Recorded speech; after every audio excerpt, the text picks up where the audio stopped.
Baik, berdoa selesai. Ya, teman-teman izinkan Bu Nurul untuk share screen ya.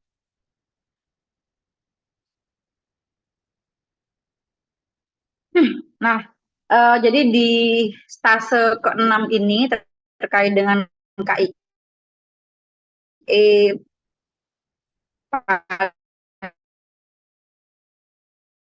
pada ibu hamil, itu kita memiliki banyak banget ya, BC 5A sampai B, kemudian 6A sampai C kalau nggak salah ya. Jadi nanti kita akan bahas satu-satu terkait dengan checklist pada asuhan KIE ini, dan tentunya kita nggak mungkin praktek ya, maksudnya tidak praktek secara langsung sesuai dengan checklist gitu ya. Cuman kita mungkin mereview gitu ya, mereview secara teoritis apa yang harus teman-teman berikan pada saat teman-teman melakukan edukasi pada ibu hamil begitu ya.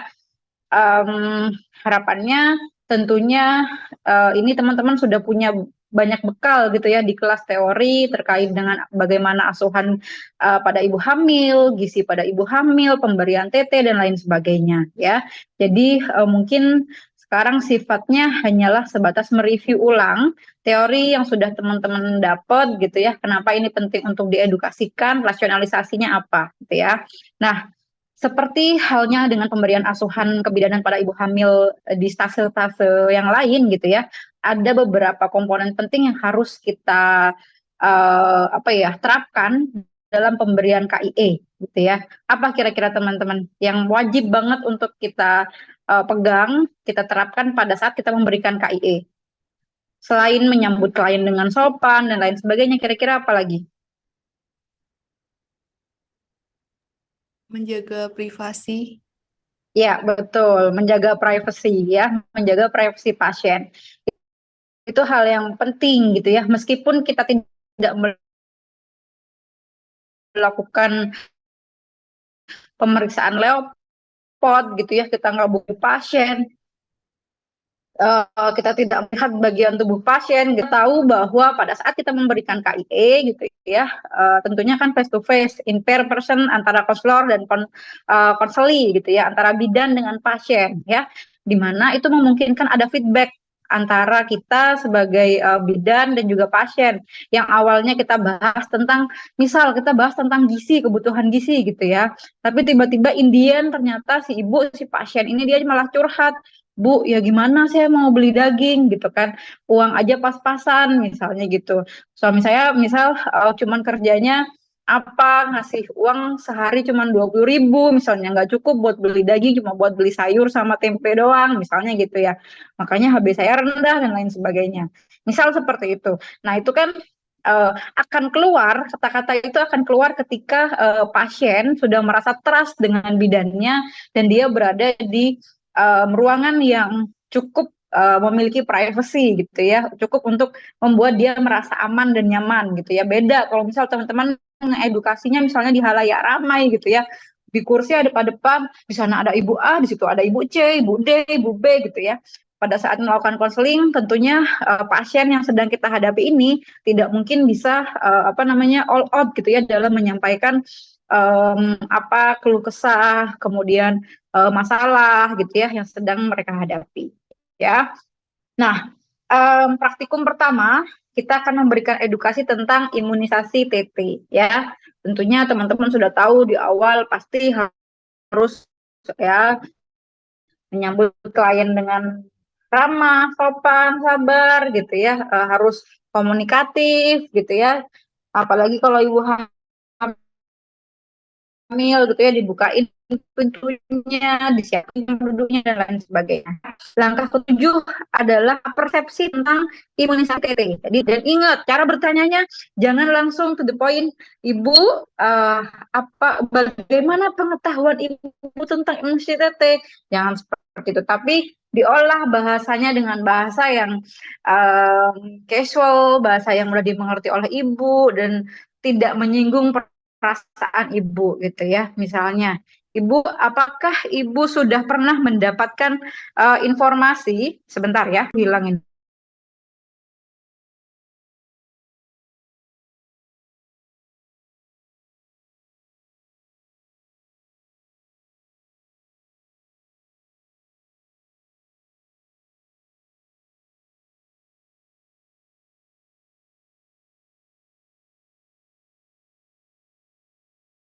kita lanjut lagi.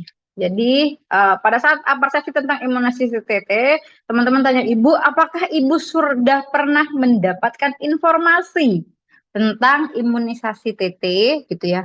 Apa sih bu imunisasi TT itu? Apa sih infeksi TT dan bagaimana status imunisasi TT ibu saat ini?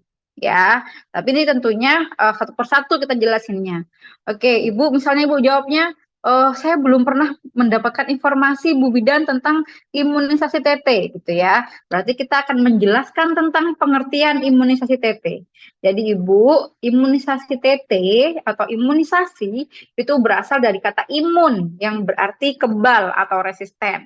Ya, jadi imunisasi TT di sini adalah suntikan vaksin tetanus untuk meningkatkan kekebalan sebagai upaya pencegahan terhadap infeksi tetanus gitu ya. Contoh infeksi tetanusnya apa misalnya? Misalnya pada saat bayi baru lahir gitu kan, dengan penggunaan yang tidak steril, kita menggunakan bidan menggunakan gunting yang tidak steril gitu ya, sehingga meningkatkan resiko terjadinya tetanus toksoid gitu ya. Nah, imunisasi diberikan dengan dosis 0,5 mili ya, secara intramuskular berarti berapa derajat?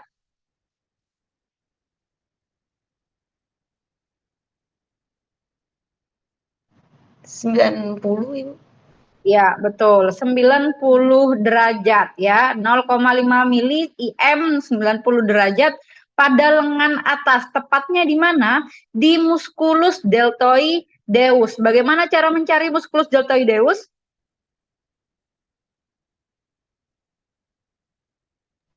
Yang 3 jari dari pangkal bahu ini. Ya, betul. 3 jari dari pangkal bahu gitu ya. Sorry, 3 jari dari pangkal bahu, set ya. Kemudian di daerah sini berarti adalah lokasi musculus deltoideus. Bisa kita suntikan eh, apa imunisasinya atau vaksinnya di situ gitu ya.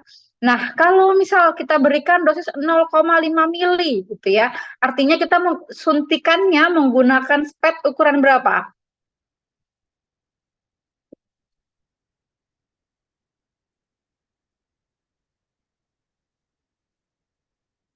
Berapa mili?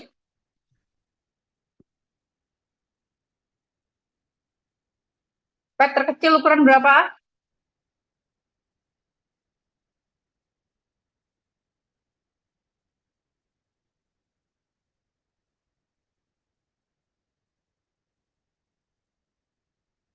Berapa yo? KDPK nih, KDPK.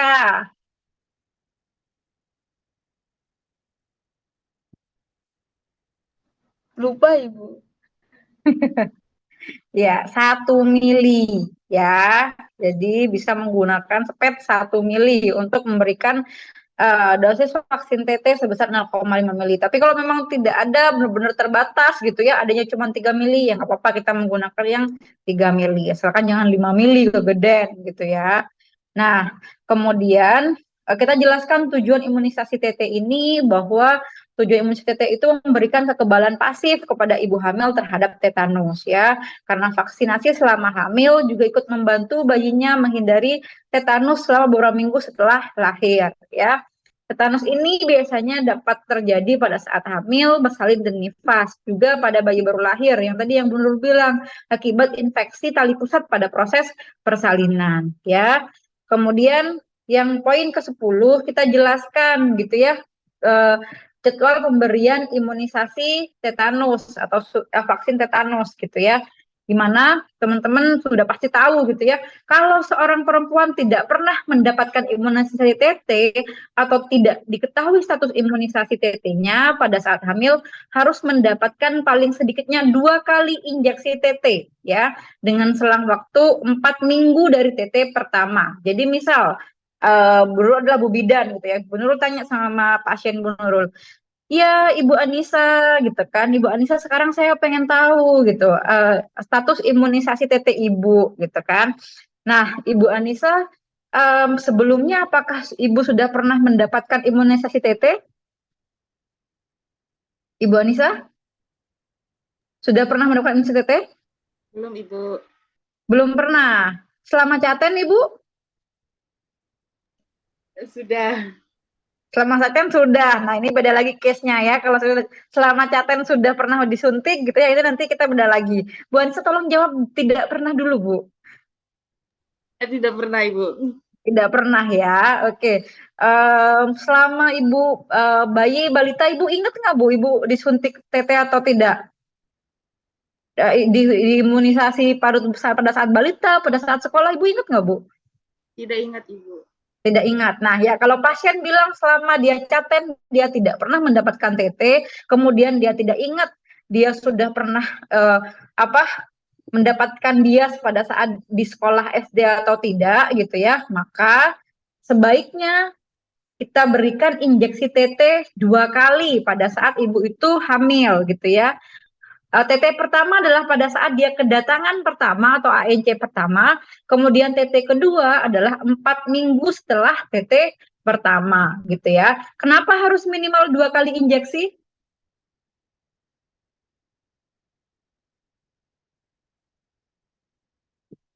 Kenapa? Harusnya udah dapet nih di kelas teori nih. Bu Nurul hanya mengulang aja nih.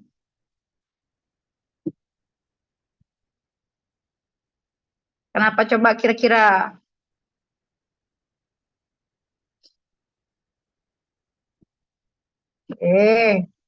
Nyerah semuanya ya. Karena ini loh, berdasarkan jadwal pemberian imunisasi TT gitu ya. TT pertama, kalau dia memang belum pernah mendapatkan TT sebelumnya atau dia lupa dan tidak terrecord sama sekali, maka TT pertama diberikan pada saat selama kunjungan ANC pertama. Durasi perlindungannya berapa? Belum ada ini ya. Jadi pada saat pemberian TT pertama, dia ternyata belum memberikan perlindungan sama sekali terhadap infeksi tetanus toksoid gitu ya. Itulah sebabnya kenapa harus diberikan TT kedua gitu ya. Kapan TT keduanya? 4 minggu setelah TT pertama. Sehingga dia sudah bisa mendapatkan perlindungan dari tetanus toksoid kurang lebih 3 tahun gitu ya. Jadi misal ada ibu hamil ya, ibu hamil, ibu Anissa gitu ya. Dia pertama kali ANC di usia kehamilan 4 minggu ya. Nah, setelah kita screening ternyata tadi ibu Anissa belum pernah mendapatkan TT gitu ya. Saat caten dia lupa di sekolah disuntik atau enggak gitu ya. Pokoknya dia nggak tahu sama sekali deh gitu ya. Sehingga kita memutuskan TT1 ini pada saat UK-nya 4 minggu. TT2-nya kapan? Di minggu ke-8. Ya, betul. Di minggu ke-8 gitu ya. Nah, berarti TT3-nya kapan?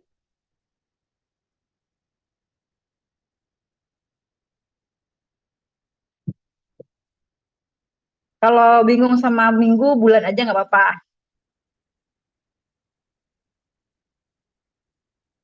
Di bulan ke-8.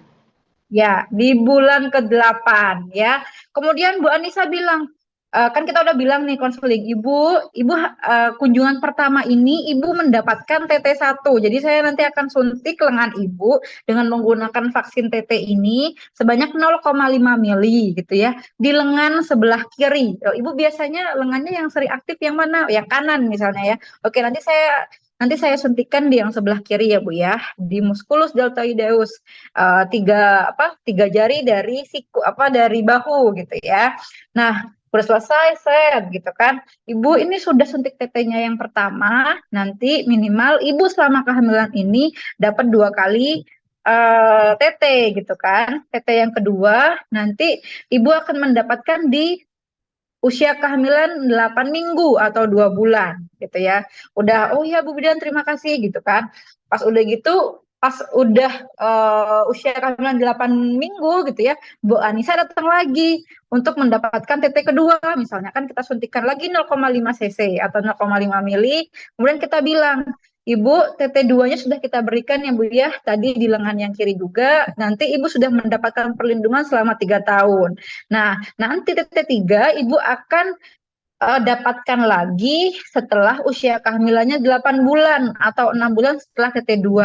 Ya Bu ya, gitu Mbak Nisa bilang. Bu Bidan saya nggak mau suntik teteh saat kehamilan ini gitu di usia apa maksudnya di usia kehamilan 8 bulan saya udah capek, saya sudah lelah, kesini juga jauh. Kalau misal saya tunda dulu, saya suntiknya setelah lahiran boleh nggak Bu Bidan? Jawabannya gimana?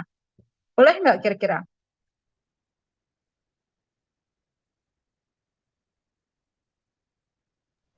Boleh nggak? Boleh, Iya. Kenapa boleh? karena tadi minimal 2 kali. Ya, boleh ya, karena tadi minimal 2 kali. Kemudian terkait dengan durasi perlindungannya, toh ini dia 3 tahun juga udah terlindungi, gitu ya. Jadi mau mau tiganya setelah 3 tahun, setelah 6 bulan ataupun lebih dari itu tidak masalah. Yang penting intervalnya minimal 6 bulan setelah PT2, gitu ya. Oke, pintar. Kemudian ini tadi yang term atau kondisi ke yang A, gitu ya. Kemudian kondisi ke B, ya. Nah, ini berbeda variasi juga. Teman-teman, waktu teman-teman di kelas teori, bagaimana teman-teman cara men-screening status TT seorang ibu hamil? Gimana caranya? Dari tahun lahirnya, Ibu. Iya, dari tahun lahirnya gimana?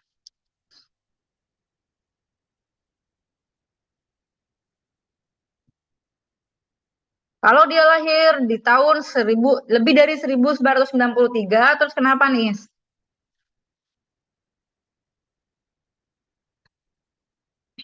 Atau yang lain, atau Disa, atau Dianisa, atau Afina.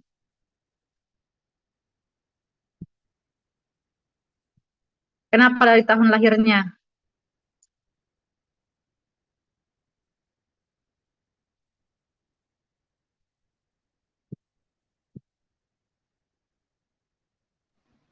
Lupa? Ibu izin jawab. Gimana deh? Um, Kalau nggak salah tuh yang kalau tahunnya 1979 sampai 1993 dan ingat waktu SD pernah imunisasi, maka teteh satunya itu pas kelas 1, terus teteh duanya kelas 2, terus teteh 3-nya caten, teteh 4 sama teteh 5-nya waktu pas hamil. Oke, terus? Kalau misalnya nggak ingat, pas SD pernah dilakukan imunisasi, berarti teteh satunya waktu pas caten. Teteh Oke. duanya waktu 1 bulan dari teteh pertama. Teteh tiganya waktu imunisasi pertama saat hamil. Dan teteh empatnya pas imunisasi kedua saat hamil. Terus kalau yang lahir setelah tahun 1993 dan tidak punya kartu KMS balita atau kartu teteh di SD, maka teteh satunya waktu caten, teteh duanya 1 bulan setelah caten, 1 bulan setelah teteh satu, terus teteh tiganya pas hamil.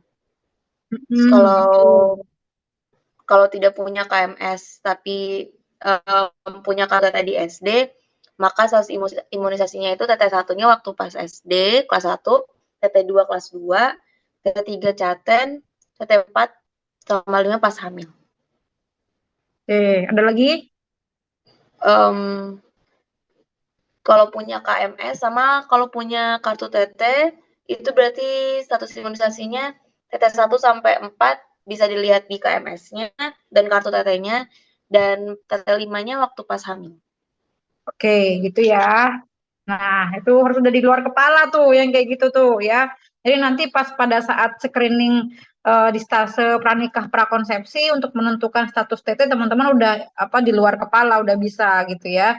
Jadi tentunya yang pertama dari dilihat dari tahun lahirnya gitu ya. Kemudian setelah dilihat dari tahun lahirnya jangan lupa dikonfirmasi juga gitu ya dengan kartu. Biasanya pada saat caten dia tuh juga udah punya kartu TT gitu ya, kartu TT dia udah tertulis di situ TT terakhirnya tuh TT berapa yang diberikan gitu ya.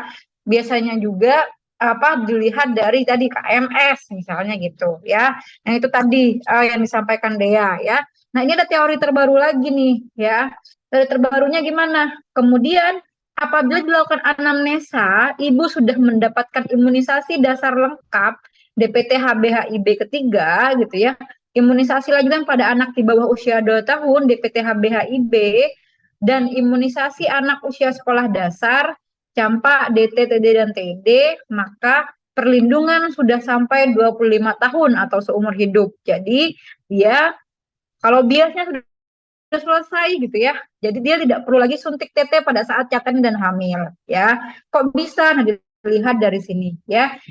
Imunisasi dasar dia DPT di usia 2 bulan, DPT 1, DPT 2, DPT 3 gitu ya. Ini sudah melingkupi TT 1 dan TT 2 ya. Kemudian DPT HB-HIB pada saat dia usia 18 bulan, dia udah TT 3 ya. Kemudian pada saat sekolah dasar, bias kelas 1, kelas 2, kelas 5, DT, TD, TD gitu ya, dia sudah include T4 dan T5.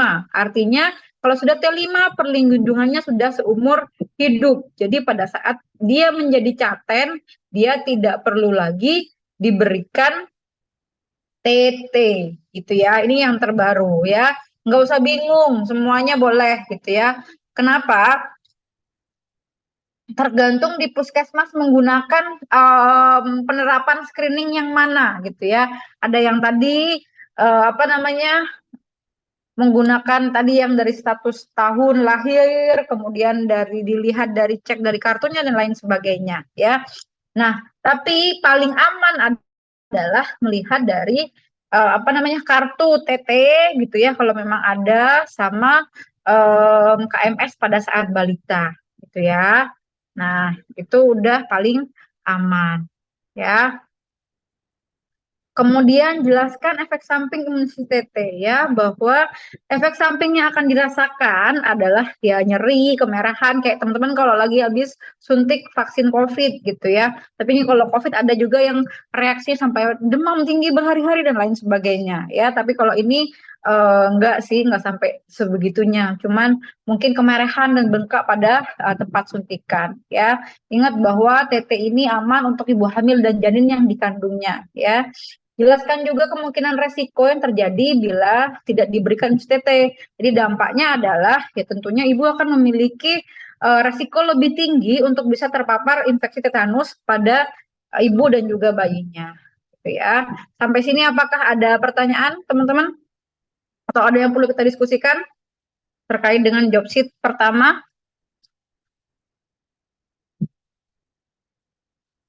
Cukup jelas? Jelas ya? Oke, kalau gitu kita ke job sheet kedua 4B ya. Kita akan memberikan edukasi kepada ibu hamil tentang kebutuhan gizi ibu hamil ya. Jadi kenapa sih teman-teman kita perlu memberikan edukasi tentang kebutuhan gizi pada ibu hamil?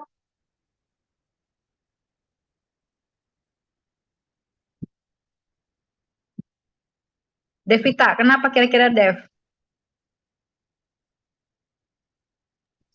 Mungkin supaya ibunya itu tidak kekurangan energi kronis itu. Ya, tidak Nanti berdampak juga sama janinnya. Gimana? Nanti berdampak juga sama janinnya. Ya, berdampak juga. Apa dampaknya kalau misal ibunya kekurangan energi? Bisa apa namanya? Stunting itu, Bu. Stunting. Oke, selain itu?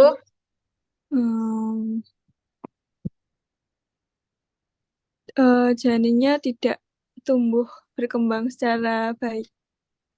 Ya, janinnya tidak bisa tumbuh dan berkembang dengan baik ya.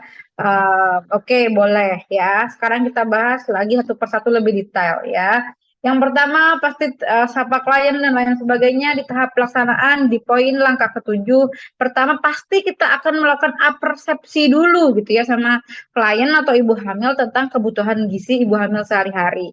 Gimana caranya ya? Tanyakan, Ibu, apakah Ibu sudah pernah mendapatkan informasi mengenai kebutuhan zat gizi pada ibu hamil sebelumnya? Jika sudah, informasi apa yang sudah Ibu dapatkan gitu ya. Kalau misal belum, oke Ibu baik. Kalau Ibu belum pernah mendapatkan informasi tentang apa gizi pada ibu hamil sehari-hari, sekarang saya akan mencoba menjelaskan kepada Ibu tentang apa sih dan bagaimana kebutuhan gizi Ibu hamil sehari-hari ya.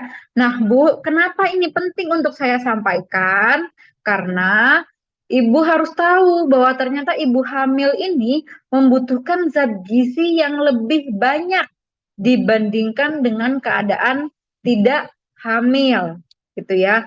Kenapa begitu? Karena selama kehamilan, Bu, ternyata janin itu tumbuh dan berkembang dengan mengambil zat-zat gizi dari makanan yang dikonsumsi oleh ibu, gitu ya, dan dari simpanan zat gizi yang berada di dalam tubuh ibu, gitu ya. Sehingga ibu hamil harus menambah jumlah dan jenis makanan yang dimakan untuk mencukupi kebutuhan bayi dan ibu ya.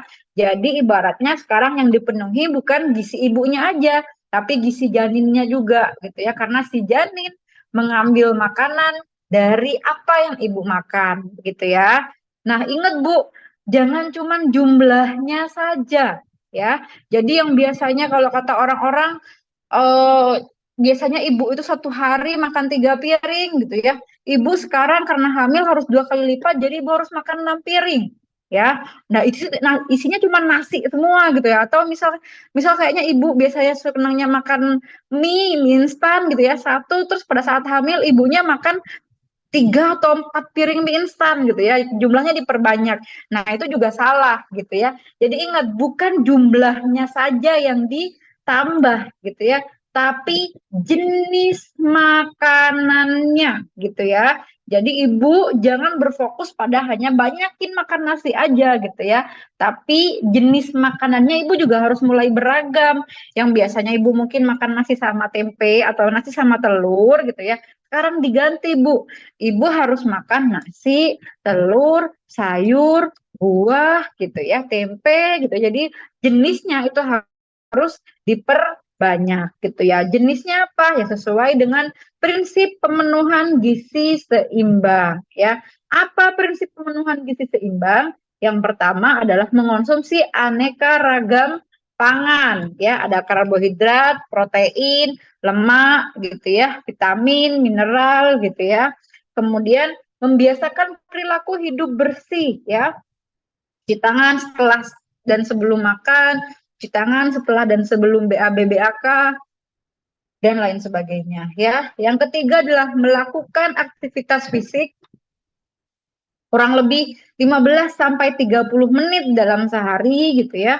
Kemudian memantau berat badan secara teratur untuk mempertahankan berat badan normal atau ideal. Sekarang menurut tanya, lah gimana caranya ibu hamil harus memantau berat badan? Gimana caranya teman-teman?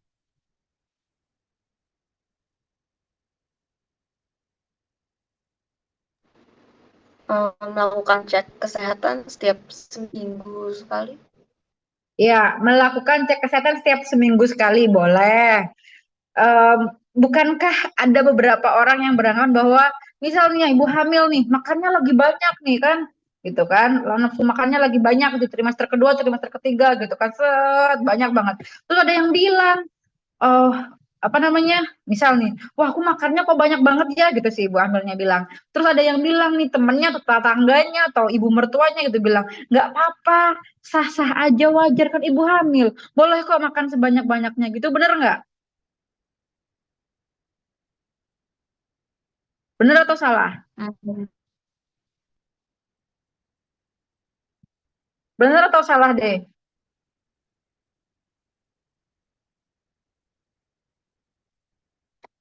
Kurang benar. Salah Ibu.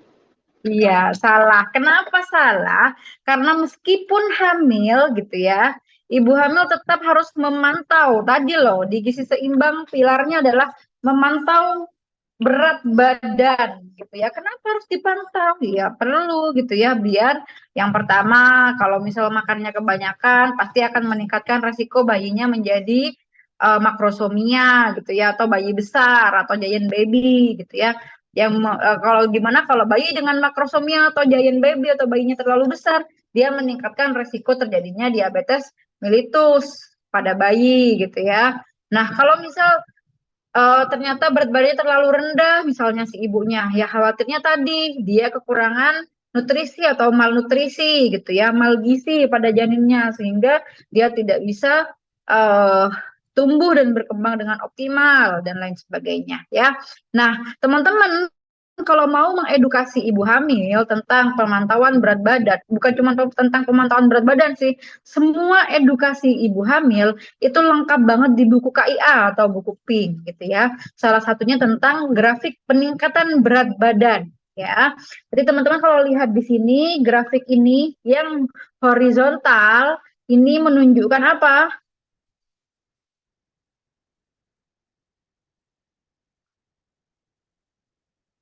Umur kehamilan Ibu. Ya, betul, umur kehamilan ya. Yang vertikal ini menunjukkan peningkatan berat badan ibu hamil dalam kilo ya. Nah, gimana caranya? Yang pertama adalah kita harus kaji terlebih dahulu gitu ya.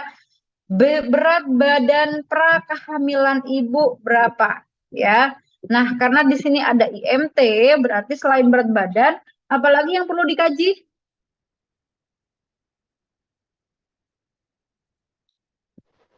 Tinggi badan. Tinggi badan.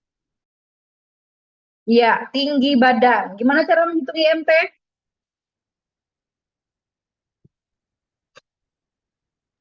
Berat badan dibagi tinggi badan pangkat 2.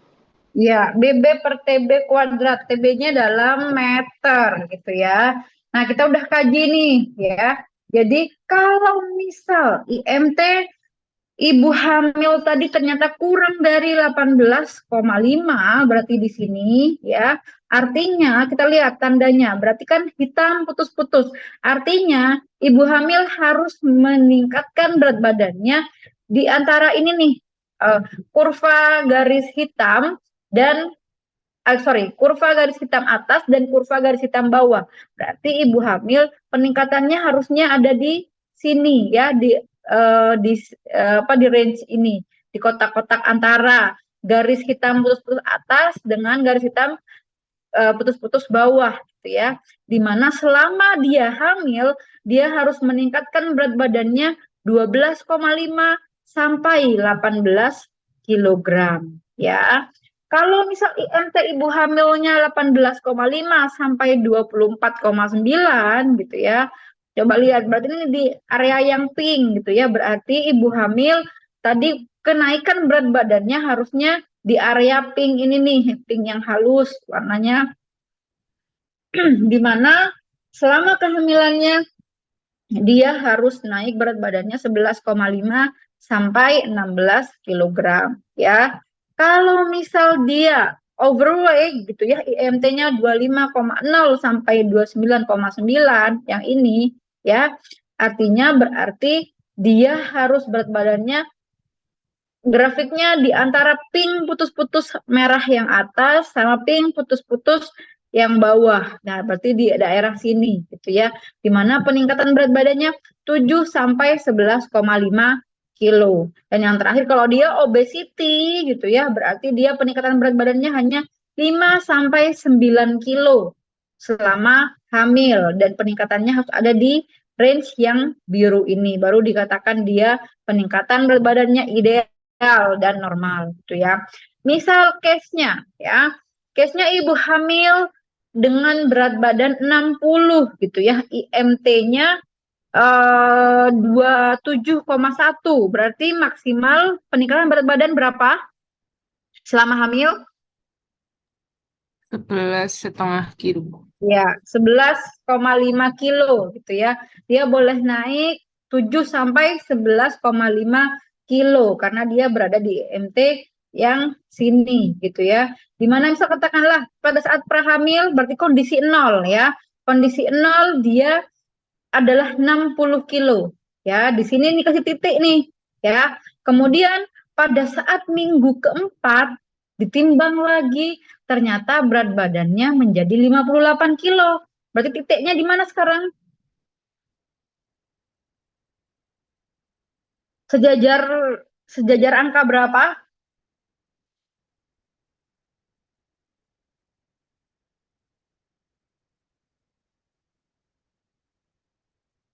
Awalnya 60 kilo, sekarang 58.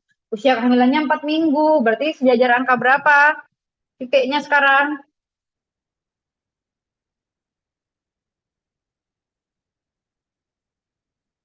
Nih, awalnya di sini.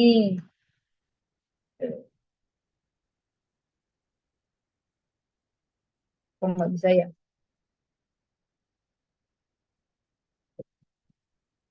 Oh, nggak bisa. Awalnya di sini nih, titiknya. Sekarang 4 minggu. 58 kilo, berarti di mana titiknya sekarang? Ada yang jawab.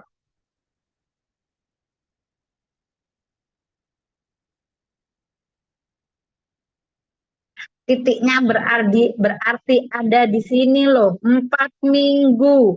Ini 4 minggu kan di sini nih. Turunnya 2 kilo. -2 berarti kan nih. Berarti titiknya ada di sini. Ya. Normal nggak? Tidak, Ibu. Tidak ya. Karena tidak memenuhi tadi.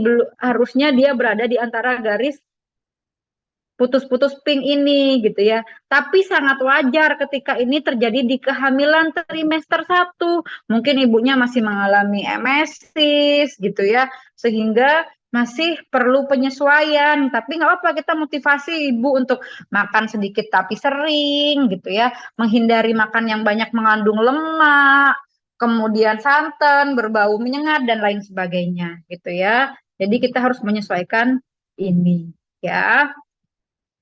Kemudian selanjutnya kita balik lagi ke checklist, jelaskan bahwa prinsip umum komposisi keragaman jenis makan dalam satu porsi itu ada sepertiga bagian untuk makanan pokok atau karbohidrat, sepertiga bagian untuk sayuran, 1/6 bagian untuk lauk pauk, 1/6 bagian untuk buah-buahan. Nah, ini mungkin teman-teman udah familiar ya. Kalau dalam bentuk piring pun seperti ini kurang lebihnya. Dan pastikan ibu untuk perbanyak minum air putih ya. Nah, kenapa perlu ditambah jumlah dan jenis makanan ibu hamil? Karena berdasarkan kebutuhan energi ya. Sebelum hamil, ibu itu membutuhkan kilokalori kurang lebih 1.900. Ini untuk BMI atau IMT yang normal ya. Tapi setelah hamil ibu membutuhkan pada saat TM1 tak penambahan kilokalori kurang lebih 170 ya. Dan TM2 dan TM3 ibu membutuhkan penambahan kilokalori kurang lebih 300 kilokalori. Proteinnya yang awalnya sebelum hamil ibu hanya membutuhkan 50 gram, saat hamil dia membutuhkan 67 gram ya. Jadi ada penambahan 17 gram protein ya. Kalsium yang awalnya ibu hanya butuh 800 mg sebelum hamil, setelah hamil ibu membutuhkan kurang lebih 950 gram atau 1000 gitu ya, 1000 kalsium ya, sehingga dianjurkan ibu hamil untuk menambah porsi 1 kali lebih banyak gitu ya dibanding sebelum hamil dengan makanan yang beragam untuk memenuhi kebutuhan karbohidrat, protein, vitamin dan mineral serta lemaknya ya. Jelaskan bahwa manfaat dan sumber karbohidrat itu merupakan sumber energi yang diperoleh dari beras, gandum, singkong, kentang, ubi jalar, jagung, dan gula gitu ya. Jelaskan bahwa manfaat dari sumber protein itu untuk pertumbuhan dan pertahanan jaringan yang sudah terbentuk, mengganti sel yang rusak gitu ya. Protein juga dibutuhkan untuk pembentukan plasenta, memperbesar dan menguatkan kelenjar payudara sebagai persiapan laktasi gitu ya. Di mana protein terbagi menjadi berapa? 2. 2, protein hewani dan protein nabati ya. Kalau protein hewani berarti dari daging-dagingan gitu ya. Kemudian dari nabati dari kacang-kacangan ya. Kemudian jelaskan manfaat sumber vitamin dan mineral gitu ya, seperti sayur dan buah. Di mana sayur dan buah yang kaya akan sumber serat gitu ya akan mempermudah ekskresi BAB gitu ya, mencegah konstipasi dan meningkatkan kekuatan otot ya. Menjelaskan bahwa sumber lemak itu sangat penting gitu ya, utamanya adalah asam lemak omega 3 dan DHA. Untuk apa? Untuk perkembangan otak janin gitu ya dan pertumbuhan awal pasca bayi lahir ya. di mana sumber lemak bisa dari kedelai, minyak jagung, minyak bunga matahari gitu ya. Dan selama kehamilan ibu itu hanya membutuhkan 1 sendok teh gitu ya setiap harinya, yang bisa berupa dari pengolahan makanan berupa menggoreng, menumis gitu ya, dari santan atau dari kemiri ya. Jadi bukan kayak satu wajan penuh itu kebutuhan minyak ibu gitu ya, tapi cuma 1 sendok teh gitu ya. Jadi ingat batasi itu. Jadi kurangi makanan gorengan banyak, yang kukus-kukus gitu ya, atau yang godok atau yang tumis gitu ya. Jelaskan kebutuhan dan manfaat cairan selama kehamilan. Jadi pastikan ibu harus minum kurang lebih 2 sampai 3 liter per hari air gitu ya, atau setara dengan 8 sampai 12 gelas per hari ya. Gunanya untuk apa? Ya membantu pencernaan, pemaksimalan pencernaan, penyerapan makanan gitu ya, membuang racun, mengatur keseimbangan asam basa tubuh, mengatur suhu tubuh gitu ya. Dan tentunya karena kita tahu bahwa selama kehamilan dia itu ada sirkulasi antara ibu dan janin ya, di mana proses sirkulasi dan transfer makanan, transfer darah itu ya, transfer oksigen dari ibu ke janin itu semuanya membutuhkan dukungan dari air gitu ya. Terlebih lagi meningkatnya volume darah ibu tentunya membutuhkan banyak cairan bagi ibu hamil. Terlebih ibu hamil juga kan sering banget yang merasa kepanasan gitu ya, sumuk, berkeringat gitu ya. Nah, itu harus dibantu dengan rehidrasi dengan banyak minum air putih ya, kurang lebih 8 sampai 12 gelas per hari ya. Jelaskan juga cara pengolahan dan penyajian makanan secara umum ya. Jadi pastikan ibu untuk selalu makan makanan yang segar ya, jangan beli makanan sayur, misalnya sayur yang udah frozen gitu ya, itu dihindari. Kalau bisa ya, kalau sayur ya beli di pasar baru metik dan lain sebagainya ya. Proses pencucian harus menggunakan air bersih dan mengalir ya, agar terbebas dari tanah, pestisida gitu ya. Dan kalau bisa usahakan kalau misalnya mau lebih bersih lagi, direndam dalam larutan garam gitu ya, 15 sampai 30 menit, kemudian dicuci dengan air bersih yang mengalir ya. Yang ketiga, proses pemotongannya ya. Pemotongannya prinsipnya adalah untuk memudahkan konsumsi, tapi jangan terlalu kecil gitu ya. Khawatirnya kalau terlalu kecil itu malah merusak zat gizi yang ada dalam makanannya karena mudah teroksidasi gitu ya. Teroksidasi oleh siapa? Ya oleh oksigen gitu ya. Terutama pada makanan-makanan yang banyak mengandung vitamin A ya, dan vitamin A serta tiamin, misalnya kayak wortel gitu ya, sayur-sayuran yang lain ya. Nah itu. Ya, tapi juga jangan terlalu besar gitu ya. Khawatirnya kalau terlalu besar justru malah tidak cepat matang juga gitu ya. Sekiranya udah matang ternyata masih mentah ya. Pengolahannya tidak diolah dengan terlalu masak karena suhu tinggi atau suhu panas dapat mengubah sifat kimia ya, dan merusak zat gizi makanan. Tapi ingat juga jangan diolah dengan sampai tidak matang gitu ya, karena tadi makanan yang belum matang itu pasti masih banyak mengandung bakteri, kuman dan lain sebagainya gitu ya.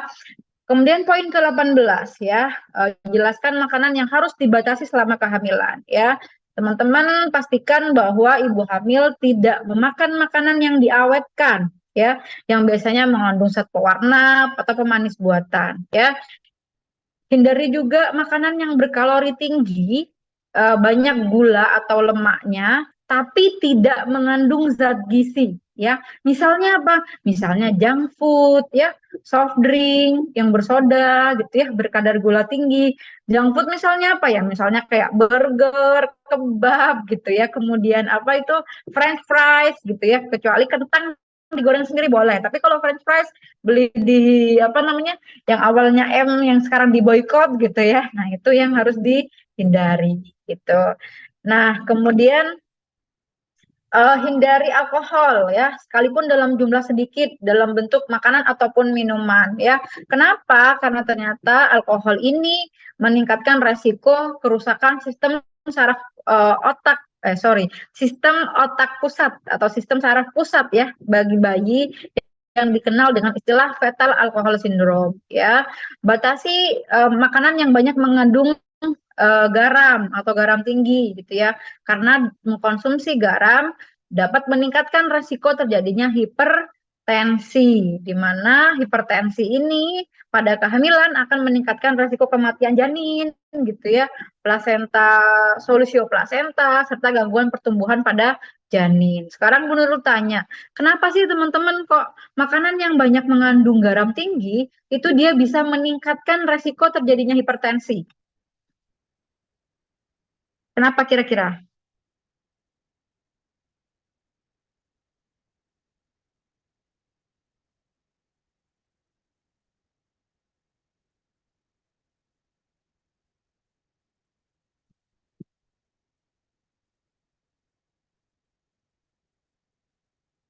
Apa kira-kira teman-teman?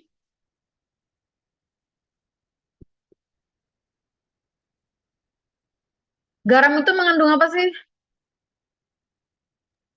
Natrium. Ya, natrium yang tinggi gitu ya. Nah, kalau kita banyak mengonsumsi natrium, sedangkan di dalam tubuh kita itu harusnya pompa NAK, natrium dan kalium itu harusnya balance gitu ya. Bayangin kalau misal ternyata natriumnya lebih banyak, sehingga apa yang menyebabkan yang terjadi adalah cairan akan lebih banyak keluar dari sel, dari ekstraseluler gitu ya, sehingga menyebabkan vasokonstriksi pembuluh darah, sehingga pembuluh darahnya akan memompa lebih kuat gitu ya, yang menyebabkan dia bisa hipertensi. Itulah sebabnya kenapa teman-teman pada ibu hamil yang hipertensi biasanya juga disertai dengan pembengkakan pada kaki, tungkai gitu ya, tangan, muka gitu ya. Karena apa? Karena cairannya banyak yang di ekstra seluler gitu ya. Nah, kemudian yang kelima adalah batasi minum kopi ya. Karena apa? Karena efek diuretik dan stimulans ya. Di mana bila ibu hamil minum kopi sebagai sumber utama kafein yang tidak terkontrol akan peningkatan BAK yang berakibat pada dehidrasi gitu ya. Tekanan darah meningkat dan detak jantung juga akan menjadi meningkat ya. Sebenarnya kalau di sini boleh minum kopi tidak melebihi 100 mg per hari atau 1 sampai 2 cangkir per hari. Tapi kalau misal masih bisa ditahan, usahakan selama kehamilan tidak minum kopi gitu ya. Jelaskan masalah yang mungkin muncul akibat kekurangan nutrisi pada janin ya, bahwa akibat kekurangan nutrisi pada janin ini dapat menyebabkan bayi lahir mati, kelainan bawaan, prematur dan imatur, gangguan pertumbuhan otak dan BBLR atau hambatan tumbuh kembang setelah lahir ya. Jelaskan masalah yang mungkin muncul akibat kekurangan nutrisi pada ibu. Jadi kalau ibunya dia kekurangan nutrisi, pasti dia akan mengalami anemia, penurunan daya tahan tubuh, gampang sakit, gampang flu, gampang batuk gitu ya, resiko perdarahan selama kehamilan dan persalinan serta juga pasca salin ya. Teman-teman, selain ini gitu ya, juga ada beberapa hal yang harus ditambahkan pada saat ibu hamil. Ya, ingatkan ibu hamil selain dengan gizi seimbang, pola aktivitas fisik, minum air yang cukup gitu ya 8 sampai 12 kali per hari. Ingatkan ibu juga untuk rutin mengkonsumsi vitamin ya. Vitamin yang penting bagi ibu hamil kira-kira apa, teman-teman? Yang wajib dikonsumsi kira-kira apa? Apa coba? Mesti udah dong di kelas teori ini.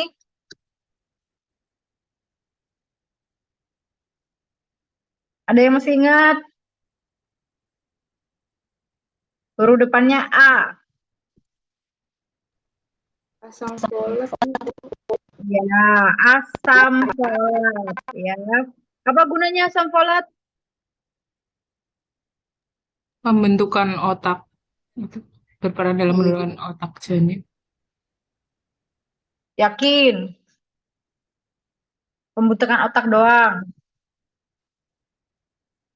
Ya, membantu organogenesis ya, mencegah terjadinya malorganogenesis gitu ya, atau malformasi organ, mencegah deformasi organ ya, mencegah terjadinya gangguan pembentukan organ ya pada saat proses embriogenesis pada janin gitu ya. Itu sebabnya sangat diperlukan utamanya pada saat trimester pertama ya sampai sebelum lahiran ya. Nah, sebenarnya asam folat itu tidak hanya ada di suplemen gitu ya, di makanan-makanan yang biasa kita makan kayak misal sayur, toge gitu ya, apukat itu ada asam folatnya juga, cuman memang tidak terlalu banyak gitu ya. Jadi biasanya bidan ataupun dokter akan memberikan suplemen tambahan berupa asam folat ya. Kemudian yang kedua apalagi selain asam folat?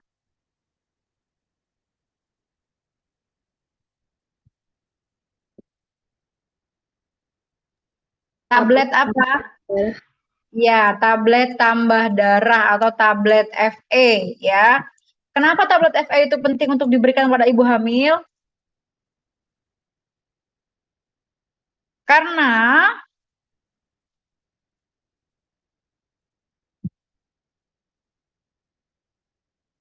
ibu hamil rentan mengalami apa?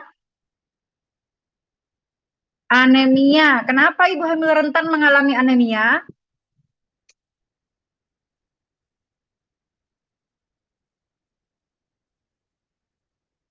Karena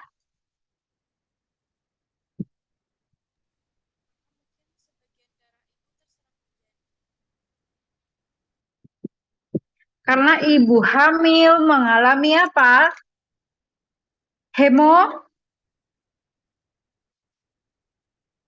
Hemodialisis ya, yakni penurunan jumlah eritrosit atau HB gitu ya, sehingga ada peningkatan volume cairan gitu ya, dan HB-nya pun akan menjadi semakin menurun gitu ya, sehingga diperlukan tablet tambah darah untuk mempertahankan keseimbangan itu gitu ya. Karena anemia pada ibu hamil ternyata bisa beresiko pada jangka panjang ya, dia bisa beresiko meningkatkan terjadinya bayi dengan stunting atau balita dengan stunting gitu ya.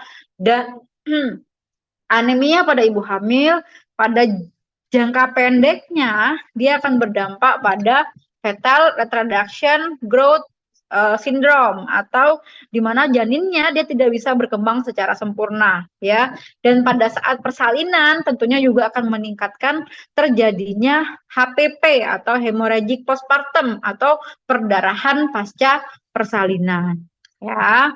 Sehingga itu penting. Kemudian selain itu, asam folat, tablet tambah darah, satu lagi yang paling penting apa? Vitamin D. Boleh, selain itu, selain vitamin D,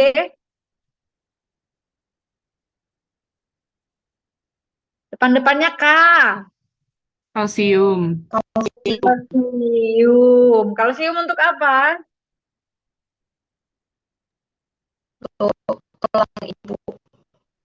Untuk tulang. Ya. Betul, dia juga membantu proses organogenesis ya, yang namanya janin pada saat dia itu dalam perut ibunya, dia akan tentunya apa?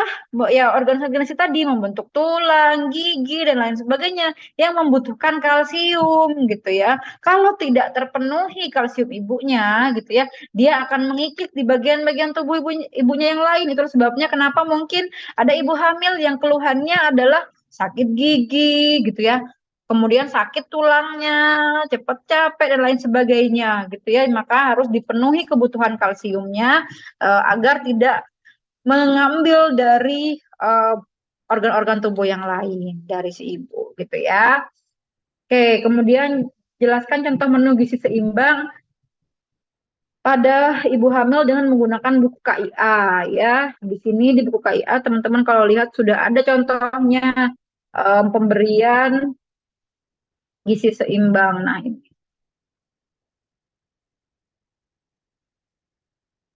Nah, ibu hamil berarti pada saat nasi pokok 5 porsi, trimester 1, kemudian makanan pokok 6 porsi di TM2 dan 3, dan seterusnya teman-teman bisa baca sendiri. Yang jelas yang harus dibatasi adalah penggunaan gula dan minyak atau lemak gitu ya. Oke, sampai sini apakah ada pertanyaan terkait dengan gizi seimbang pada ibu hamil? Belum ada? Oke, kita ke checklist selanjutnya ya. 4C adalah pendidikan kesehatan perawatan ibu hamil sehari-hari ya.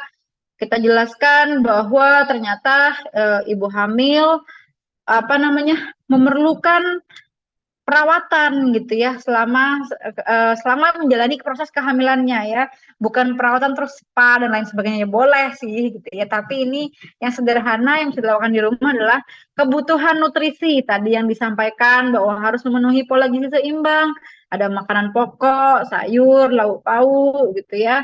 Kemudian minum 8 sampai 12 gelas per hari gitu ya. Kalau mau muntah, ibunya harus makan makanan yang sedikit atau porsi kecil tapi sering, tidak berlemak, tidak berbau gitu ya.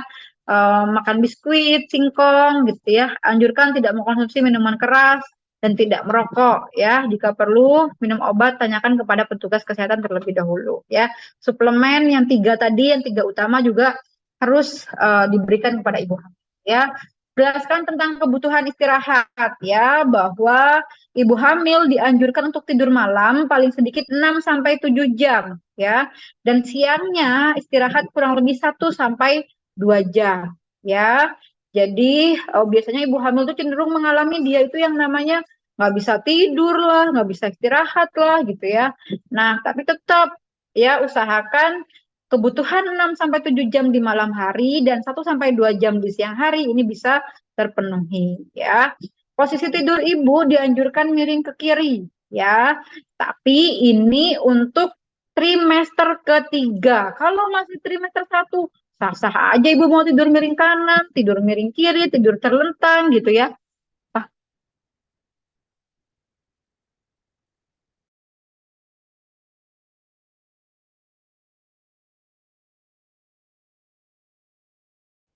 Itu kalau di trimester 1 ya. Kalau trimester 2, trimester 3 sebenarnya boleh juga ibunya mau miring ke kiri ke kanan gitu ya. Karena beberapa evidence menyebutkan bahwa tidak ada pengaruh perbedaan yang signifikan antara ibu tidur miring dan tidur miring kiri dan juga tidur miring kanan gitu ya. Tapi yang harus diperhatikan adalah jangan terlalu lama tidur terlentang gitu ya.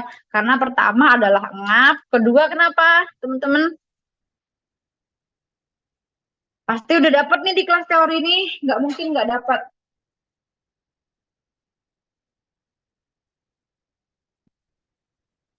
Kenapa kira-kira?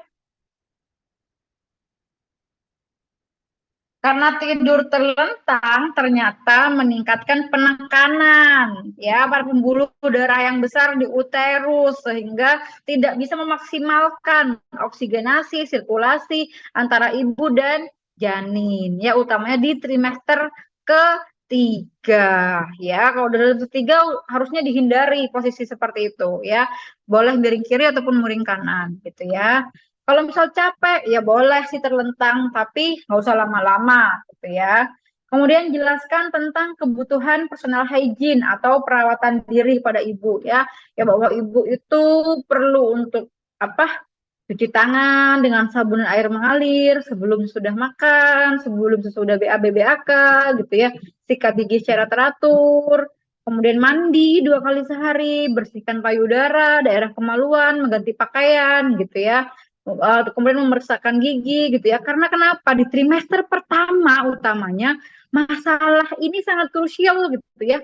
Ada ibu hamil yang melihat air aja itu udah merasa mengerikan gitu ya, sehingga nggak mau masuk kamar mandi gitu ya. Tapi teman-teman harus bisa motivasi ibu kalau misal memang nggak bisa misal contohkanlah males gitu ya mau keramas kayak Bu Nurul tuh dulu trimester 1 males banget mau keramas jadi tiba-tiba mual gitu, ya udah kalau kayak gitu bisa mungkin dikeramasin sama orang lain gitu ya, yang intinya bisa mengurangi apa mualnya gitu ya, bagaimana caranya itu tetap bisa dilakukan gitu ya. Kemudian jelaskan pemenuhan kebutuhan seksual ya, bahwa ibu hamil boleh nggak melakukan hubungan seksual, teman-teman? Boleh. Boleh ya, asalkan dengan cara aman dan nyaman ya. Artinya ya jangan usah terlalu kenceng-kenceng juga gitu ya.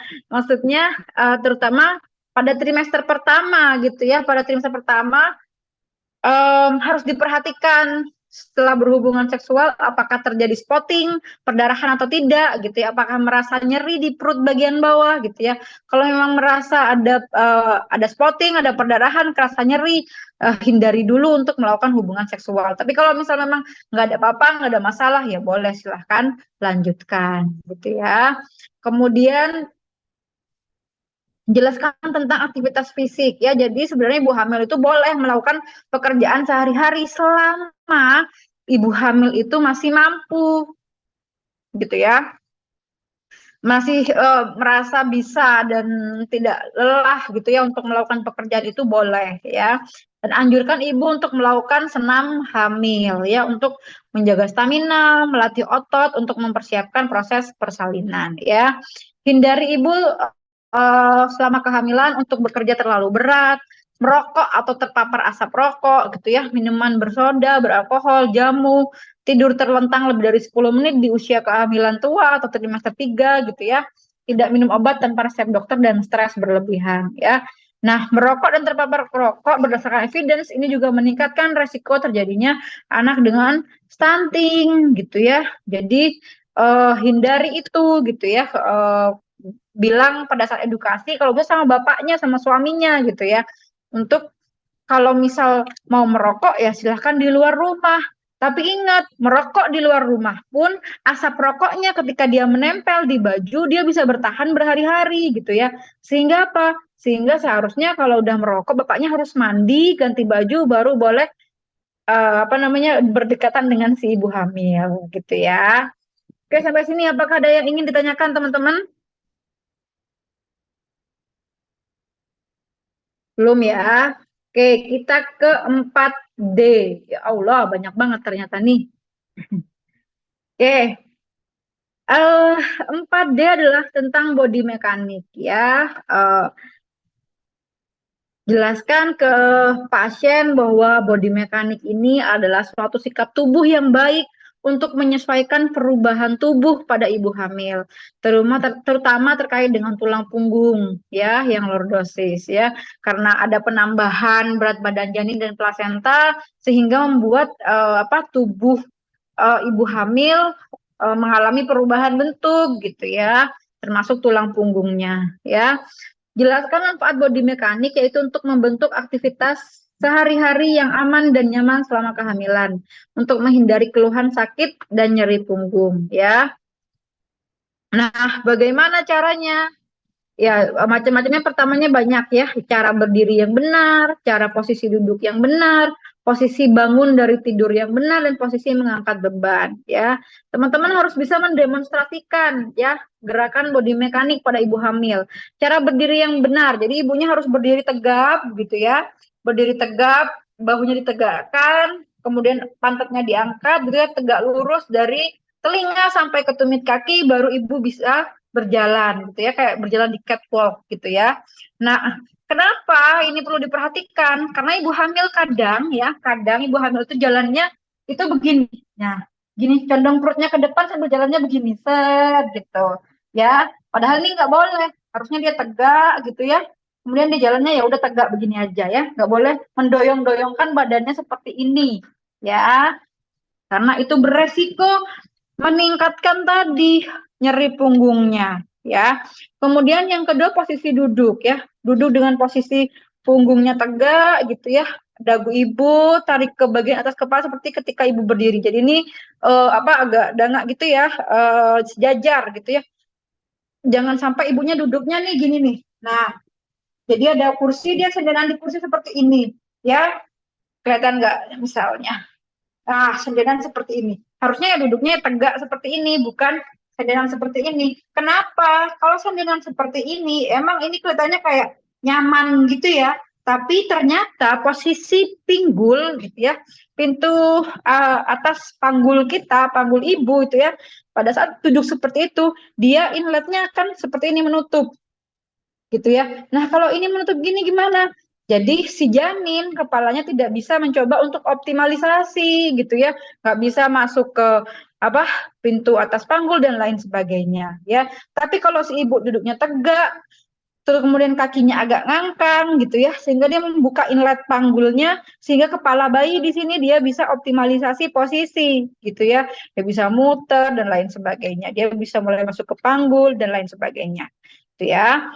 Kemudian posisi bangun dari posisi tidur ya. Jadi kalau ibu bangun tidur jangan langsung misal tidur nih kayak gini ya. Langsung bangun set kayak gitu jangan ya. Harusnya gimana? Harusnya ibu bergeser dulu sampai ke tepi ranjang ya. Ini misal ranjang, ibunya di tengah sini harus bergeser dulu nih ke tepi ranjang set sampai di sini. Kemudian ibunya miring dulu ya. Miring. Jadi kalau awalnya menghadap ke atas, ibunya miring menghadap ke kiri gitu ya. Kalau sudah miring, baru ibunya mendoyongkan badannya untuk bisa bangun, ya.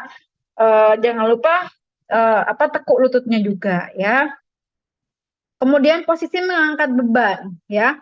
Kalau misal, ya, ada, misal katakanlah ballpoint gitu ya, jatuh ke lantai gitu ya, biasanya ibu hamil tuh cenderung langsung ngambil berdiri gitu aja, gitu ya. Padahal seharusnya ibunya duduk dulu, diambil dalam posisi duduk, pegangan tangannya ke satu orang yang lain atau ke tembok, baru ibu berdiri dengan posisi badannya tetap tegak lurus gitu ya. Jadi bukan membungkuk terus berdiri seperti ini gitu ya. Itu bisa tidak seimbang, bisa geblak ke belakang gitu ya. Nah, kemudian poin ke-12, hal-hal yang tidak dianjurkan adalah mengangkat beban terlalu berat, tentunya ya, melakukan posisi yang salah, naik turun tangga, melakukan posisi itu dalam waktu yang lama, misalnya berdiri terlalu lama, duduk terlalu lama gitu ya. Kemudian memakai sepatu atau sandal berhak tinggi gitu ya, memakai sepatu yang terlalu ketat ini juga dihindari ya.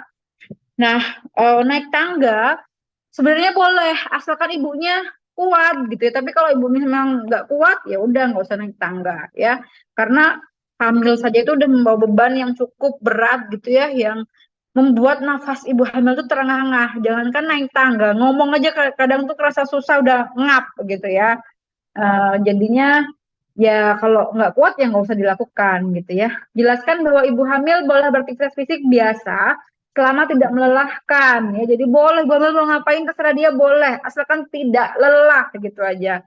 Ya, ini bisa menyapu, mengepel gitu ya, disesuaikan dengan kemampuan ya, dan cukup waktu untuk istirahat. Jadi kalau misalnya udah nggak kuat nyapu ya udah nggak usah nyapu gitu ya, suruh suaminya yang nyapu gitu ya, atau ibu mertuanya yang nyapu gitu kalau sama ibu mertua ya. Oke, sampai sini tentang bodi mekanik, apakah ada pertanyaan teman-teman?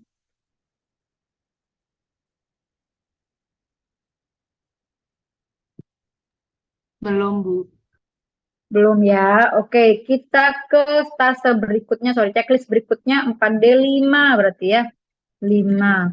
Nah, checklist kelima tentang ketidaknyamanan kehamilan. Ini ada 2. Yang pertama adalah ketidaknyamanan keputihan ya. Jelaskan kalau misalnya ada klien Bu Bidan, saya itu sekarang hamil 12 minggu gitu ya. Kenapa ya kok saya itu keputihan terus, padahal sebelum-sebelumnya tuh nggak pernah saya keputihan gitu kan. Nah, teman-teman harus bisa menjelaskan bahwa ada perubahan fisiologis dalam kehamilan yang berupa peningkatan pengeluaran cairan pervaginam atau hiperplasia mukosa, peningkatan produksi lendir, dan kelenjar endoservikal sebagai akibat dari peningkatan kadar hormon estrogen ya, di mana pengeluaran cairan pervaginam itu ada yang normal dan ada yang tidak normal. Bahkan ada yang mengarah ke tanda persalinan ya. Yang normal cairan pervaginamnya atau lendirnya atau keputihannya itu berwarna putih, encer, tidak berbau dan tidak gatal ya. Cairan pervaginam atau keputihan yang tidak normal dan mengarah ke tanda bahaya, biasanya jumlahnya banyak baunya menyengat, warnanya kuning atau abu-abu, dan disertai darah, ya.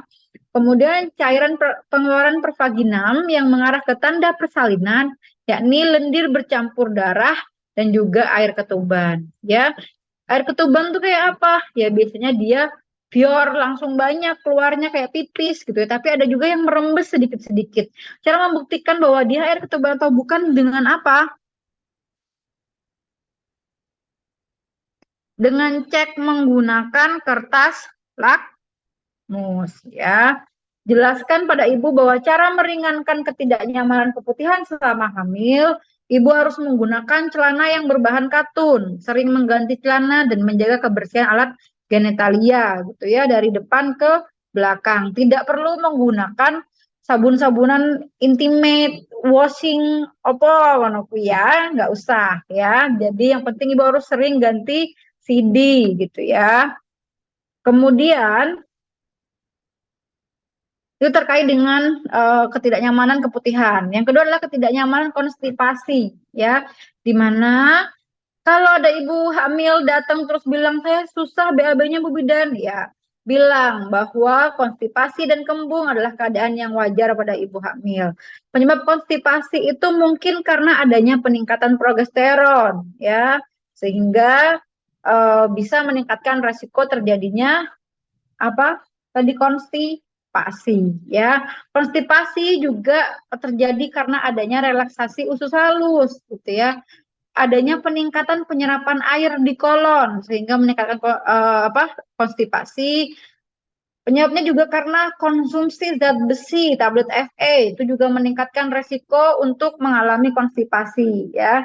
Karena pembesaran uterus dan karena kurang aktivitas, ya. Jadi jelaskan kepada ibu cara mengatasi konstipasi adalah dengan konsumsi air putih yang cukup, minimal 8 sampai 12 gelas per hari, ya.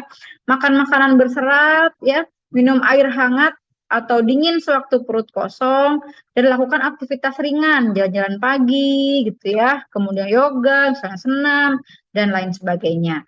Apakah ada pertanyaan teman-teman terkait dengan keputihan dan konstipasi? Belum? Belum, Ibu.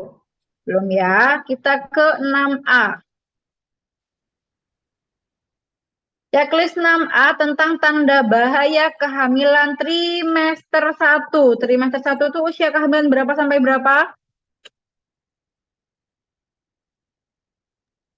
1 sampai 12 minggu. Ya, 1 sampai 12 minggu ya. Tanyakan kepada klien ibu apakah sudah pernah mendengar atau mendapatkan informasi tentang tanda bahaya kehamilan trimester 1. Kalau belum, jelaskan. Baik, saya akan menjelaskan ya Bu ya. Beberapa tanda bahaya yang mungkin terjadi di trimester 1 ini yaitu perdarahan dari jalan lahir atau perdarahan pervaginam, nyeri perut hebat, mual muntah berlebih, anemia, demam tinggi, pusing, dan sakit kepala. Ya Bu ya. Jadi pertama saya akan menjelaskan tentang perdarahan dari jalan lahir ya Bu ya, atau perdarahan pervaginam, baik yang disertai nyeri perut hebat atau tidak ya. Perdarahan pervaginam adalah keluarnya bercak darah atau darah segar dengan atau tanpa nyeri secara tiba-tiba yang berhubungan dengan abortus atau keguguran gitu ya, di mana keguguran mungkin ada 4 macam Ibu, ada insipient, imminent, incomplete, dan complete. Nah teman-teman menurut yakin pasti udah dapat materi tentang ini ya. Kehamilan mola dan juga kehamilan ektopik ya. Kehamilan mola disebut juga kehamilan apa? Anggur. Kehamilan anggur. Kalau kehamilan ektopik? Di luar rahim. Ya, kehamilan di luar rahim atau di luar uterus ya. Nah, kemudian jelaskan tanda gejala mual muntah berlebih yang abnormal selama kehamilan atau hiperemesis gravidarum atau yang disebut dengan mual muntah berlebihan yang sampai mengganggu aktivitas sehari-hari, tidak bisa masuk makanan maupun cairan gitu ya, sehingga ini diperlukan tata laksana khusus, dirujuk ke rumah sakit untuk mendapatkan infus ya. Jelaskan tanda-tanda anemia, ibu pucat, kelopak mata pucat, pusing, kunang-kunang, mudah lelah gitu ya, mudah ngantuk berlebih gitu ya. Dan ini harus ditegakkan dengan pemeriksaan HB gitu ya, untuk mengetahui ibu ada anemia atau tidak. Jadi sarankan ibu untuk mengecek HB ya, terutama di trimester pertama dan trimester ketiga ya. Jelaskan gejala tanda demam tinggi di mana suhu ibu lebih dari 37,5 derajat meskipun disertai dengan kejang atau tidak ya, yang dapat mengganggu kesejahteraan janin dan tanda-tanda infeksi. Tanda-tanda infeksinya apa? Ya misal kayak dia infeksi, kok bisa ibu hamil bisa mengalami infeksi? Ya bisa dong, misalnya kayak kemarin infeksi tetanus juga bisa, infeksi tipoid juga bisa atau tipes. Kemudian infeksi saluran kencing juga bisa gitu ya. Jadi kemungkinan itu yang menjadi penyebab ibunya mengalami demam tinggi. Oke. Nah, terkait dengan bercak darah atau perdarahan pervaginam ya. Kalau abortus kalau abortus ini terjadi usia kehamilan berapa kira-kira disebut abortus? Kurang dari berapa? Oh, 1 sampai kurang dari berapa minggu?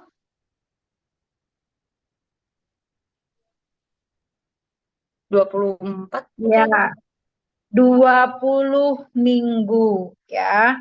Kalau misal ada ibu hamil, dia mengeluh nyeri gitu ya, kemudian ada perdarahan, usia kehamilannya kurang dari 20 minggu, curiganya adalah abortus gitu ya. Tapi ingat teman-teman, di trimester pertama juga memungkinkan adanya yang namanya perdarahan karena proses implantasi ya. Jadi di mana embrio gitu ya, dia akan mencoba menempel ke uterus yang disebut dengan nidasi dan dia akan menyebabkan perdarahan gitu ya. Bagaimana cara teman-teman membedakan ini adalah perdarahan karena implantasi atau perdarahan karena abortus?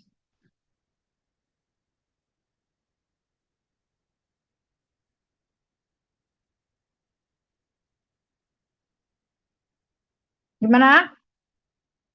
Yang pertama adalah dari waktunya ya. Waktu perdarahannya. Perdarahan karena implantasi itu pasti terjadi di awal-awal kehamilan. Jadi kalau teman-teman ingat, mungkin kan nidasi itu terjadi pada 1 minggu ya. 1 sampai 2 minggu pertama kehamilan. Jadi berarti kalau misal perdarahannya terjadi di kurang lebih 2 sampai 4 minggu, kemungkinan itu adalah perdarahan karena implantasi gitu ya, yang dimana spottingnya hanya sedikit atau perdarahannya hanya berupa bercak sedikit gitu ya, dan nyerinya itu tidak nyeri hebat tapi nyeri ringan gitu ya, bahkan nyerinya sangat smooth sekali, sangat lembut sekali gitu ya, yang dimana perdarahannya pun berlangsung tidak lebih dari 1 hari gitu ya. Tapi kalau abortus, kalau kehamilan mola, kehamilan ektopik, ini pasti nyerinya hebat dan perdarahannya pasti lebih dari 1 hari, gitu ya. Oke, sampai sini apakah ada pertanyaan teman-teman tentang tanda bahaya kehamilan trimester 1? Belum ya? Kalau belum, kita lanjut ke selanjutnya, yakni 6B, tanda bahaya kehamilan trimester 3. Buka berapa trimester 3?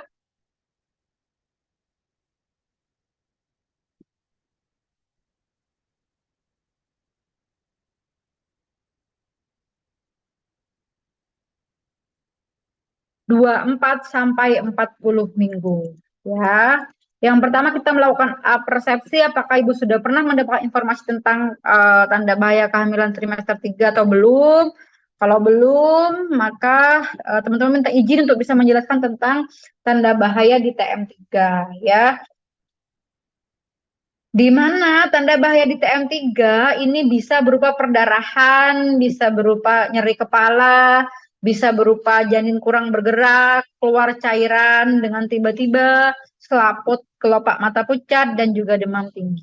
Ya, yang pertama kita jelaskan tentang perdarahan dari jalan lahir yang disertai nyeri dan tidak, gitu ya.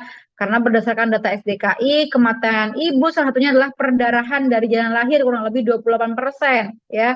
Dan perdarahan pada kehamilan trimester 3 itu ada 2 macam, yakni plasenta previa dan solusio plasenta. Nah, ini teman-teman harus ingat banget nih perbedaannya apa, gitu ya. Karena ini sering masuk di ujian dan bahkan di UKOM kebidanan, ya.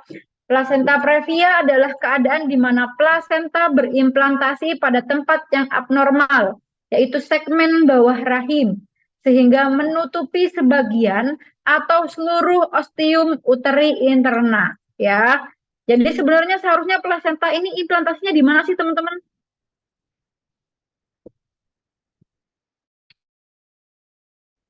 Di mana? Harusnya normalnya? Di segmen atas. Iya, segmen atas itu mana? Fundus, korpus, ya. Uteri, ya. Fundus uteri, boleh korpus uteri, gitu ya. Tapi tidak boleh di segmen bawah rahim atau SBR, ya. Sehingga kalau misal digambarkan seperti ini, gitu ya. Sorry, ini apa namanya uterusnya, gitu ya. Harusnya plasenta itu ada di sebelah sini, ya atas ini, atau di sini, gitu ya. Tapi yang plasenta previa ini justru plasentanya adanya dia di bawah sini, gitu ya, mendekati jalan lahir, gitu ya. Kenapa nggak boleh mendekati atau menutupi jalan lahir?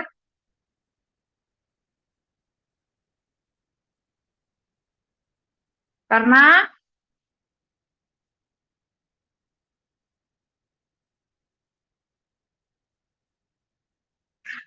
mengganggu proses apa? Persalinan nantinya, gitu ya. Yang namanya persalinan yang lahir duluan apanya? Kepala. Kepala. Janin atau plasentanya berarti?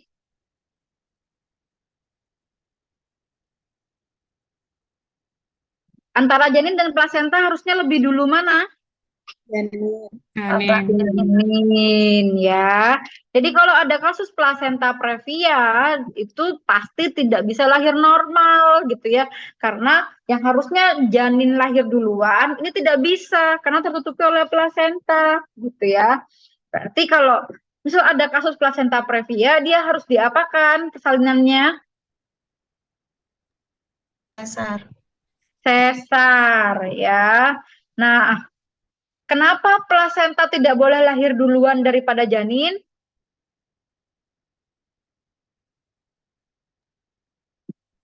Karena nanti tiba-tiba terhenti buat pasokan oksigennya. Iya, karena mengganggu gitu ya, nanti sirkulasi, pasokan oksigen dan lain sebagainya dari janin ya. Teman-teman ingat, yang namanya fisiologi persalinan gitu ya. Ibu hamil dia bersalin, yang keluar duluan adalah janinnya keluar. Janin keluar ya kan. Setelah janin keluar, kita klem tali pusatnya. Klem pertama, klem kedua kita potong tali pusatnya. Ketika sudah dipotong tali pusatnya gitu ya, artinya janin yang tadinya di dalam uterus dia akan keluar dari uterus dan dia sudah terputus kontaknya dengan si plasenta, ya. Ketika sudah terputus kontaknya dengan si plasenta, si bayi ini yang baru keluar dari perut ibu ini dia akan melakukan adaptasi fisiologi ekstrauterin, ya, di mana dia mulai mengaktifkan kerja jantungnya, mengaktifkan paru-parunya, gerak tubuhnya, gitu ya, kulitnya, semuanya, gitu ya, untuk mempertahankan kondisinya ketika di luar rahim. Dan dia ketika sudah di luar rahim, dia sudah tidak membutuhkan lagi si plasenta, gitu ya. Itulah sebabnya janin kalau sudah dipotong, baru setelah itu plasentanya kita keluarkan, ya. Beda case-nya kalau misal plasentanya nih di luar, di vagina gitu ya, kita keluarin dulu plasentanya, janinnya di dalam gitu ya. Padahal janin kalau masih di dalam, dia itu hidupnya tergantung siapa? Tergantung plasenta gitu ya. Jadi kalau di dalam dia nggak bisa lepas sama si plasenta, dia harus selalu bersama dengan si plasenta untuk mendapatkan nutrisi gitu ya. Beda deh kalau sudah dia di luar. Kalau udah di SC pun kan tadi ya plasentanya, kalau di plasenta previa, plasentanya mendekati jalan akhir gitu kan. Kalau di SC kira-kira yang dikeluarin duluan siapanya? Janinnya juga. Tetap janinnya, karena tadi fisiologisnya janin ini tidak membutuhkan plasenta ketika dia sudah di luar. Makanya plasenta harus lahirnya terakhir gitu ya. Nah, jadi kalau di SC berarti di insisi janinnya dikeluarin dulu, baru plasentanya dikeluarkan gitu ya. Nah, misalnya ada ibu hamil gitu ya, usia kehamilannya 12 minggu gitu ya. Terus dia bilang ke bidannya, Bu Bidan, saya kemarin USG gitu ya. Saya USG di rumah sakit. Ternyata katanya plasenta saya ada di bawah. Gimana dong Bu Bidan? Jawabnya Bu Bidan gimana? Ya Bu, berarti Ibu harus di SC. Harus di sini. Oh nggak apa-apa Bu, nanti plasentanya bisa jalan-jalan gitu nggak, gimana? Jawabannya gimana harusnya?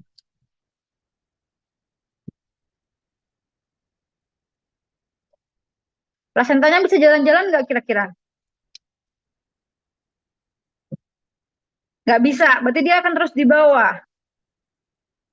Kalau terus di bawah berarti ibunya, oh iya Bu, berarti ibu harus siap-siap nih, ibu akan lahiran dengan SC gitu. Ya, ingat teman-teman, pada prinsipnya kalau yang namanya plasenta sudah berimplantasi di uterus gitu ya, pastinya dia tidak bisa bergerak. Ya kan, ingat dia tidak bisa bergerak, tapi ada satu kondisi yang disebut dengan transmigrasi. Dia bisa mengalami transmigrasi. Gimana caranya? Ingat ya, pada saat sperma ovum menyatu gitu ya, dia menjadi embrio, kemudian dia akan digerakkan oleh silia tuba gitu ya, sehingga dia akan menempel di uterus di tempat yang paling banyak vaskularisasinya gitu kan. Nah, dia akan menempel di situ. Katakanlah misal dia menempelnya ternyata di segmen bawah rahim nih gitu ya. Ini kondisi abnormal nih. Tapi ingat, uterus yang awalnya cuma besarnya segini gitu ya, seiring dengan bertambahnya usia kehamilan, dia akan semakin membesar ke atas, ke samping atau ke bawah? Ke atas, ya kan? Dia akan membesar ke atas seperti ini, set, ya.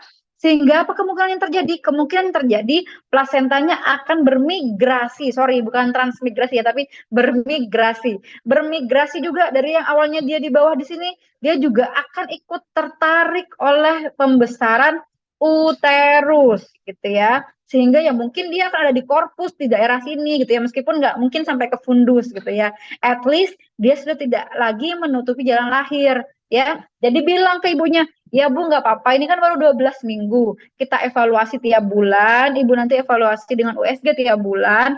Nanti di usia kehamilan 30-an gitu ya, atau 28 minggu, semoga ini si plasentanya sudah bermigrasi ke korpus uteri gitu, sehingga tidak menutupi jalan lahir lagi gitu ya.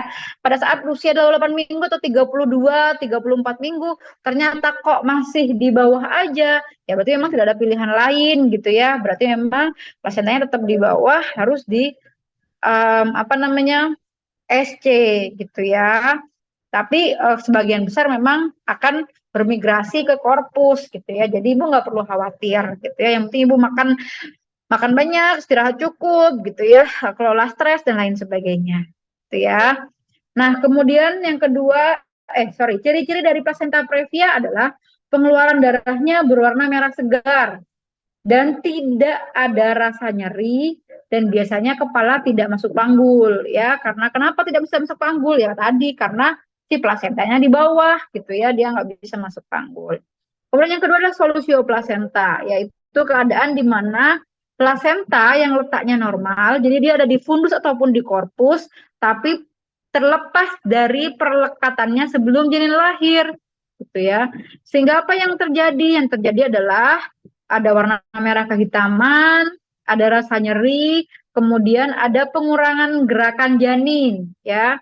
Denyut jantung janin berkurang, kemudian perut ibu kencang seperti papan, ya. Poin ke-10, selain perdarahan dari jalan lahir, ada juga yang namanya preeklamsi, ya. Preeklamsi adalah kondisi di mana tekanan darah ibu hamil lebih dari 140/90 mmHg, disertai dengan adanya protein dalam urin, ya. Jadi harus dicek proteinnya dulu, gitu ya. Kemudian biasanya cek protein urin ini, ya ketika kita melihat bahwa ada peningkatan tekanan darah pada ibu hamil, gitu ya. Kemudian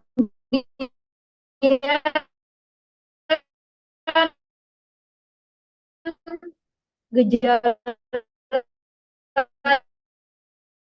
yang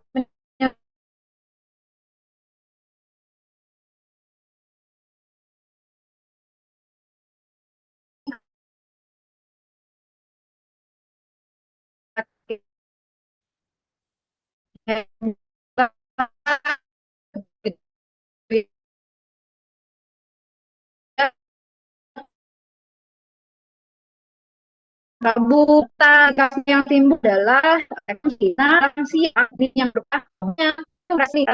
Kenapa ini ya Allah? Ya, halo teman-teman, kedengeran suara Bu Nurul? Iya, sinyalnya lagi Dengar Ibu, tapi tadi agak putus-putus. nggak bagus ini.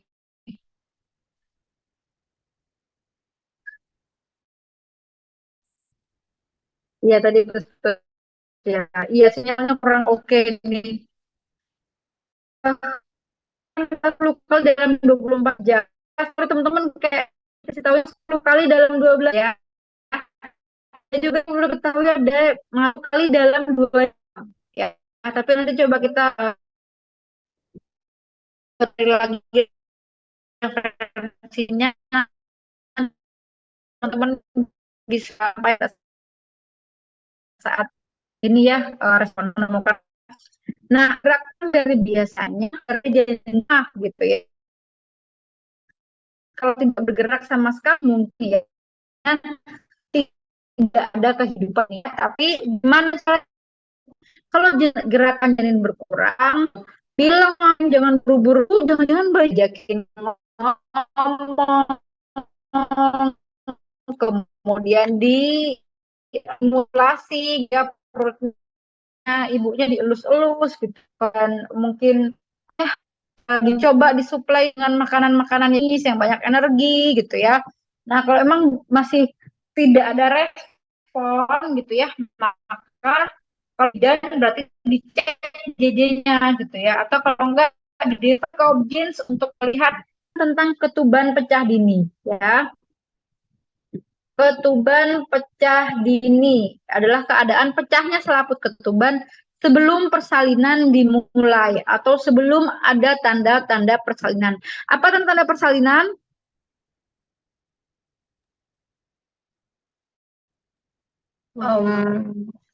Keluarnya ketuban, terus kontraksi teratur.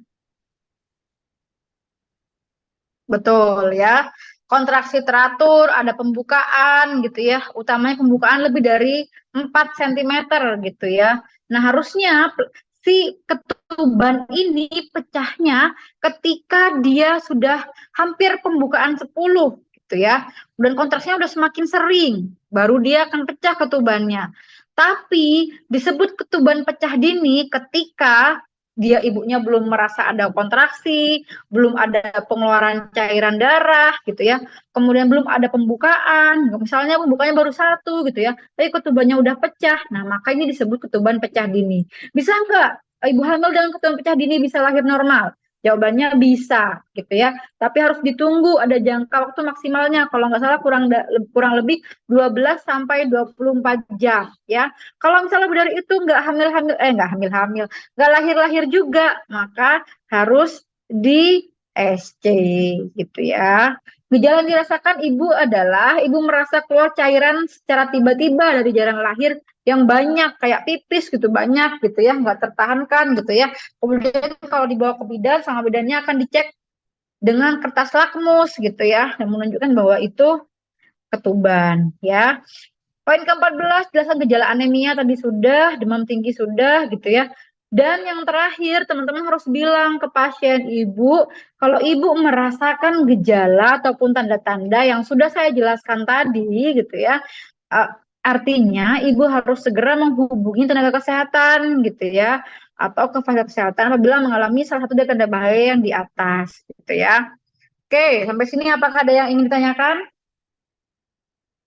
Atau ada yang kita diskusikan? Belum ada. Oke, kalau belum ada kita ke 6C yang terakhir. Alhamdulillah. Kuliah jam berapa teman-teman habis ini? Jam 12 ya? Jam 12 atau jam 1? Di reschedule Ibu, tidak jadi ada hari ini. Oh, Alhamdulillah. Kelas apa? Harusnya apa?